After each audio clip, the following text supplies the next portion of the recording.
Hello, ಎಲ್ರಿಗೂ ನಮಸ್ಕಾರ. ಹೇಗಿದ್ದೀರಾ? ಚೆನ್ನಾಗಿದ್ದೀರಾ ಅಂತ ಭಾವಿಸ್ತಾ ಇದ್ದೀನಿ. ಇವತ್ತೇನು ಅಡುಗೆ ಮಾಡ್ತೀನಿ ನೋಡೋಣ ಬನ್ನಿ. ಮೊದಲು ನಾನು ಹಾಲನ್ನ ಕಾಯಕ್ಕೆ ಇಡ್ತಾ ಇದ್ದೀನಿ. ಅದು ಕಾಯಕ್ಕೆ ಟೈಮ್ ಬೇಕಲ್ಲ, ಅದು ಕಾಯ್ತಾ ಇರಲಿ. ಅಷ್ಟೊತ್ತಿಗೆ ನಾನಿಲ್ಲಿ ನೋಡಿ ಬಾಸ್ಮತಿ ರೈಸ್ನ ತೊಗೊಂಡಿದ್ದೀನಿ. ಬಾಸ್ಮತಿ ರೈಸ್ನ ನೆನೆಸಿದ್ರೆ ಚೆಂದ ಅಲ್ವಾ? ಸೊ 2 ಕಪ್ ಬಾಸ್ಮತಿ ರೈಸ್ನ ಚೆನ್ನಾಗಿ ತೊಳೆದು ಅದು ಒಂದು ಅರ್ಧ ಗಂಟೆ ನೆಂದರೆ ಸಾಕು, ಚೆನ್ನಾಗಿ ಬರುತ್ತೆ ಅನ್ನೋ ಉದ್ರಾಗಿ. ಅದಕ್ಕೆ ಫಸ್ಟ್ ನಾನು ಅಕ್ಕಿನ ನೆನೆಸಿಟ್ಕೊಂಡ್ಬಿಡ್ತೀನಿ. ಆಮೇಲೆ ಬೇರೆ ಎಲ್ಲ ಕೆಲಸ ಮಾಡಿಕೊಂಡು ಆಮೇಲೆ ಅದನ್ನು ಬೇಯಿಸೋಕೆ ಇಟ್ಕೊಳ್ತೀನಿ.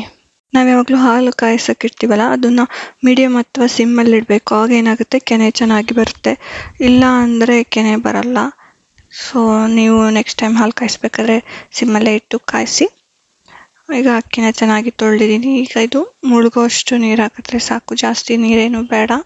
ಈ ಬಾಸ್ಮತಿ ರೈಸು ಬೇರೆ ಅಕ್ಕಿ ಥರ ಅಲ್ಲ, ಒಂದು ಸ್ವಲ್ಪ ಅದರ ಅನ್ನ ತಿಂದ್ರೂ ಸಾಕು, ಹೆವಿ ಅನಿಸ್ಬಿಡುತ್ತೆ.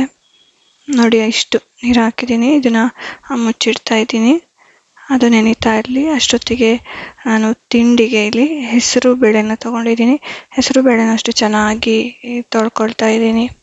ಏನು ಮಾಡ್ತಾ ಇದ್ದೀನಿ ಅಂದರೆ ರವೆ ಪೊಂಗಲ್ ಮಾಡೋಣ ಅಂತ ಹೆಸರು ಬೇಳೆನ ಚೆನ್ನಾಗಿ ತೊಳ್ಕೊತಾ ಇದ್ದೀನಿ. ಕೆಲವರು ಹೆಸರು ಬೇಳೆನ ಹುರಿದ್ಬಿಟ್ಟು ಬೇಯಿಸ್ತಾರೆ. ನನಗೆ ಇದು ತೊಳೆದು ಬೇಯಿಸೋದೇ ಚಂದ ಅನಿಸುತ್ತೆ. ಯಾವಾಗಲೂ ಅನ್ನದ ಪೊಂಗಲ್ ಮಾಡ್ತಾಯಿದ್ದೆ, ಈ ಸತಿ ಚೇಂಜ್ ಇರಲಿ ಅಂತ ಉಪ್ಪಿಟ್ಟು ಬದಲು ರವೆ ಪೊಂಗಲ್. ಆ ಕಡೆ ಪ್ರೋಟೀನು ಸಿಗ್ತಾಯಿತ್ತು, ಈ ಕಡೆ ರವೆನೂ ತಿಂದಂಗೆ ಆಗುತ್ತೆ.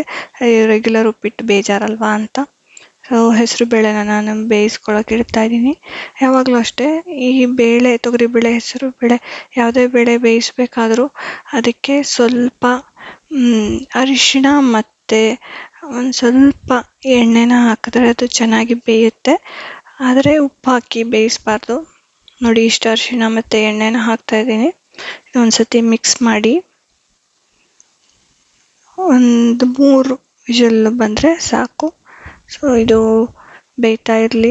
ಅಷ್ಟೊತ್ತಿಗೆ ನಾನಿಲ್ಲಿ ದೋಸೆ ಮತ್ತು ಇಡ್ಲಿ ಹಿಟ್ಟಿಗೆ ನೆನೆಸ್ಕೊಳ್ಳೋಕ್ಕೆ ಇಡ್ಲಿ ಅಕ್ಕಿನ ತೊಗೊಂಡಿದ್ದೀನಿ. 2 ಕಪ್, ಈ ಕಪ್ಪಲ್ಲಿ 2 ಕಪ್ ಇಡ್ಲಿ ರೈಸ್, ಮತ್ತು ಇದು ಬಾಯ್ಲ್ಡ್ ರೈಸ್ 2 ಕಪ್ ತೊಗೊಳ್ತಾ ಇದ್ದೀನಿ. ಆಮೇಲೆ 1 ಕಪ್ ಉದ್ದಿನ ಕಾಳನ್ನ ತೊಗೊಳ್ತಾ ಇದ್ದೀನಿ. 1 ಕಪ್ ಗಟ್ಟಿ ಅವಲಕ್ಕಿ, ಅರ್ಧ ಕಪ್ ಸಾಬುದಾನ ಮತ್ತು ಅರ್ಧ ಸ್ಪೂನ್ ಮೆಂತ್ಯ. ನೋಡಿ ಇಷ್ಟು ತೊಗೊಂಡಿದ್ದೀನಿ.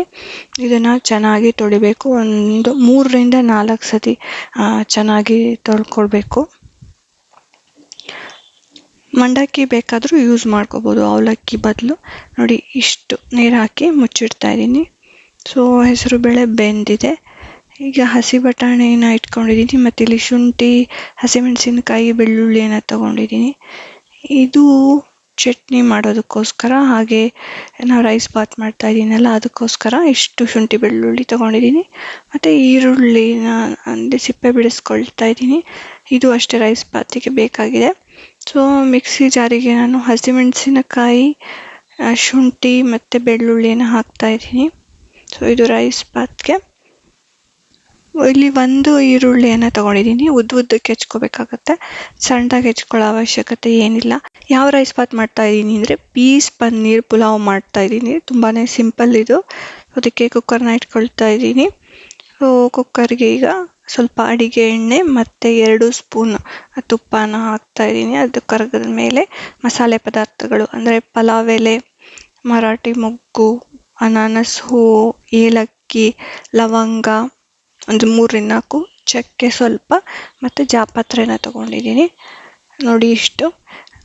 ಆಮೇಲೆ ಅರ್ಧ ಸ್ಪೂನ್ ಜೀರಿಗೆನ ಹಾಕ್ತಾ ಇದ್ದೀನಿ. ಜೀರಿಗೆ ಸ್ವಲ್ಪ ಬಣ್ಣ ಬಂದಮೇಲೆ ಈ ಉದ್ದಕ್ಕೆ ಹೆಚ್ಚಿಟ್ಕೊಂಡಿರೋ ಈರುಳ್ಳಿನ ಹಾಕ್ತಾ ಇದ್ದೀನಿ. ಸ್ವಲ್ಪ ಬಾಡಿಸಿ ಅದಕ್ಕೆ ಹಸಿ ಬಟಾಣಿಯನ್ನು ಹಾಕ್ತಾ ಇದ್ದೀನಿ. ಒಂದೊಂದು ಸತಿ ಮಿಕ್ಸ್ ಮಾಡಿ.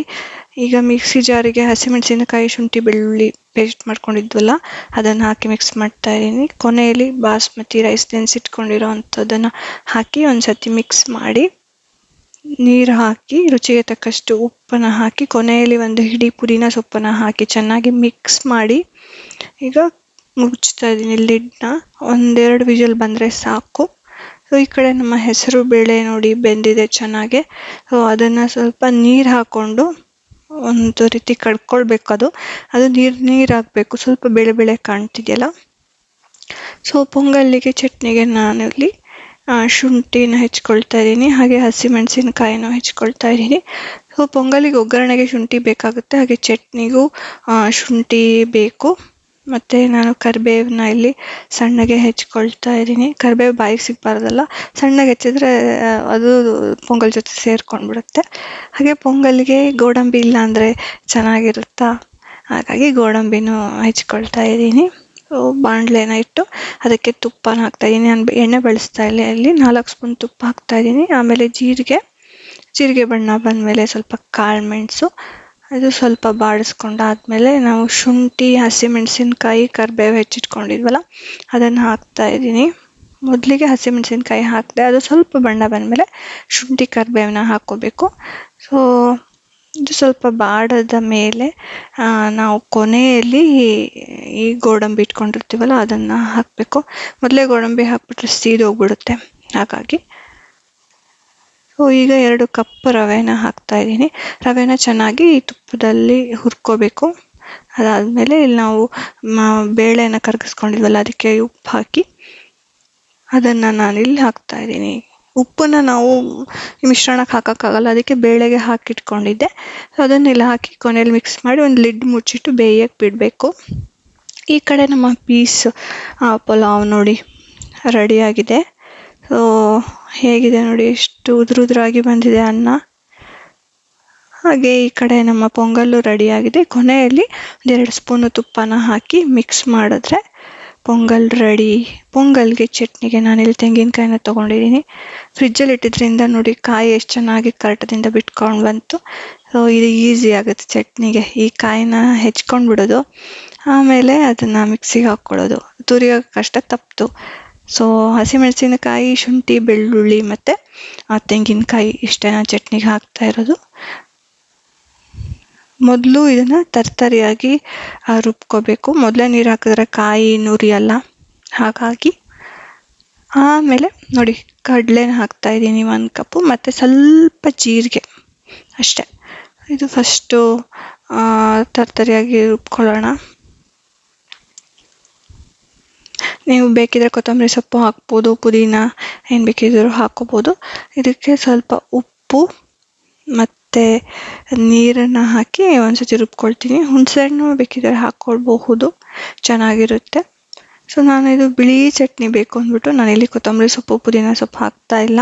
ಚಟ್ನಿಗೆ ಕೊನೆಯದಾಗಿ ಒಗ್ಗರಣೆನ ಕೊಡ್ತಾ ಇದ್ದೀನಿ. ಸಾಸಿವೆ ಒಗ್ಗರಣೆ, ಹಿಂಗೆ ಹಾಕ್ತಿಲ್ಲ, ಬೆಳ್ಳುಳ್ಳಿ ಹಾಕಿರೋದ್ರಿಂದ ಬರೀ ಸಾಸಿವೆ ಒಗ್ಗರಣೆ. ಸಾಸಿವೆ ಸಿಡಿತು. ಸೊ ಒಗ್ಗರಣೆ ರೆಡಿಯಾಗಿದೆ. ಸೊ ಚಟ್ನಿನ ಒಂದು ಪಾತ್ರೆಗೆ ಬಗ್ಗಿಸ್ಕೊಂಡು ಒಗ್ಗರಣೆನ ಅದಕ್ಕೆ ಹಾಕಿದ್ರೆ ಕಾಯಿ ಚಟ್ನಿ ರೆಡಿಯಾಗಿರುತ್ತೆ.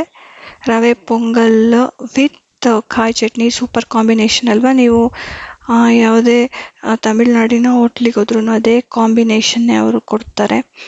ಸೊ ಕಾಂಬಿನೇಷನ್ ಇವಾಗ ರೆಡಿಯಾಗಿದೆ.